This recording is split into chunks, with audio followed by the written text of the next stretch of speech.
হাতে মাখাইয়া গরুর মাংস রানলে হেইয়া খাইতে কিন্তু বেশ মজাই লাগে। প্রথমে হেইয়ের লাগিয়া কতটুক গরুর মাংস ভালো করে ধুইয়া কড়াইতে লইয়া লইলাম।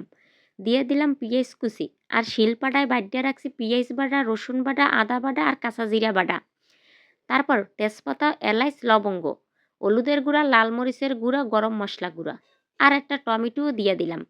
আর দিয়ে দিলাম স্বাদমতো নুন আর সয়াবিন তেল। সব মশলাগুলো দেওয়ার পরে এখন ভালো করে মাখাইয়া লমু।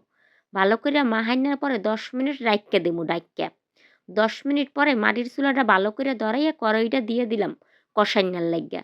ভালো কইরা যেই মাংসটা কষাইন্যা হইয়া যাইবে, হেইয়ের মধ্যে কুসুম গরম পানি ডাইল্লা দিয়া দিলাম। মাংসটা যেই ৮০% সেদ্ধ হইয়া যাইবে, হেইয়ের মধ্যে ৬-৭ টা আলু দিয়ে দিলাম।